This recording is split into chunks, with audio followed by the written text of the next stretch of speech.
Bonjour les amoureux de la science et du bien-être. Aujourd'hui, nous allons percer le mythe de la perte de poids naturellement par l'hydratation et le sommeil. Comment perdre le poids naturellement par l'hydratation et le sommeil?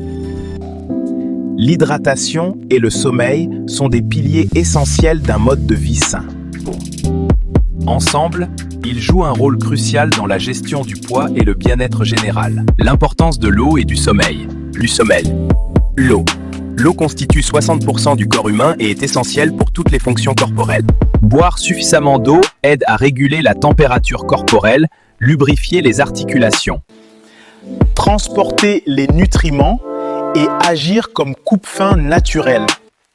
Quant au sommeil, un bon sommeil est essentiel pour la récupération et la régulation hormonale. Le manque de sommeil peut entraîner un déséquilibre des hormones de la faim, comme la leptine et la gréline, entraînant l'augmentation du cortisol responsable de stress, facilitant les fringales qui sont des envies irrésistibles de manger et ne favorisant pas la combustion des graisses.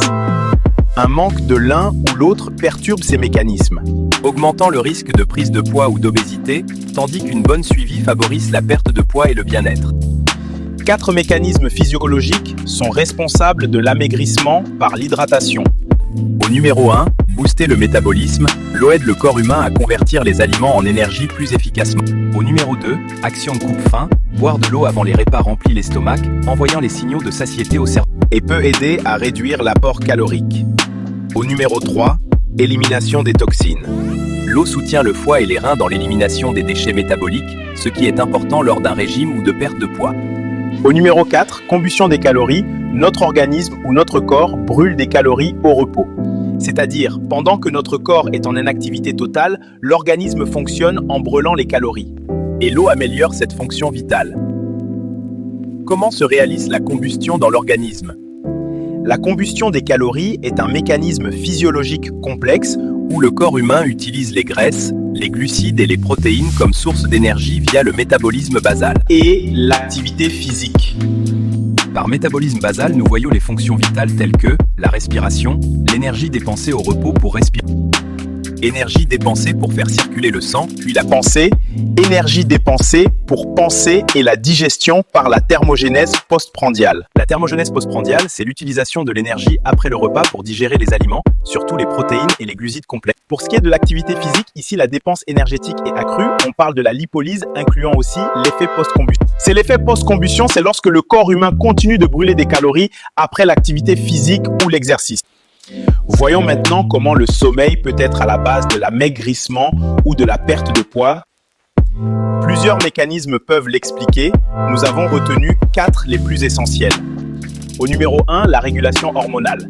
Un bon sommeil augmente la leptine, qui est l'hormone de la satiété. La satiété est la sensation d'être rassasié et en même temps, il diminue la gréline, qui est l'hormone de la faim. Cela veut nous faire comprendre que chaque fois nous passons un sommeil de qualité, de 7 à 10 heures, au niveau de nos hormones. Il y a l'augmentation de la sensation d'être rassasié et la diminution de la sensation d'avoir faim. Conséquence, pas d'envie de manger et à long terme, cela conduit à la perte de poids. Au numéro 2, contrôle de cortisol. Un sommeil suffisant réduit le cortisol, qui est une hormone de stress qui est responsable de l'augmentation des envies de sucre et le stockage des graisses. Conséquence, pas d'envie de grignoter à tout moment, pas de prise de poids, bonne humeur, relaxé et détendu. Au numéro 3, moins de fringales. L'équilibre hormonal favorise moins de faim et de fringales. Fringales, c'est l'envie excessive de manger, surtout les aliments gras et sucrés. Le sommeil favorise un équilibre hormonal, c'est-à-dire augmente la leptine et diminue la ghreline. Au numéro 4, moins de calories, dormir plus peut réduire l'apport calorique quotidien. Un bon sommeil a comme avantage l'équilibre hormonal qui aura pour effet l'augmentation de la leptine, donnant ainsi l'impression d'être rassasié, d'où pas d'envie de manger. À la longue, cela conduit à la perte de poids. En parlant toujours de moins de calories, d'autre part, un bon sommeil entraîne la diminution de la ghreline. L'hormone de la faim, conséquence inhibition de l'appétit et l'envie de manger. D'où moins d'apport calorique quotidienne qui, à la longue, sera responsable de la perte de poids. Voilà, nous avons vu 8 manières ou mécanismes physiologiques à la base de la perte de poids naturellement, soit par l'hydratation, soit par le sommeil. En conclusion, que faire maintenant? Hydratez-vous la journée, buvez régulièrement un verre d'eau au réveil, avant chaque repas et tout au long de la journée. Évitez de boire de l'eau avant de dormir. Boire trop juste avant le coucher peut perturber le sommeil. Ce qui est contre-productif. Priorisez le sommeil. Visez 7 à 10 heures de sommeil par nuit pour permettre à ces processus hormonaux de s'opérer. Si ce que je vous ai raconté vous a plu, mettez un j'aime et abonnez-vous sur la chaîne. Le lien est dans la description. N'oubliez pas de partager ce vidéo. Portez-vous bien, à la prochaine.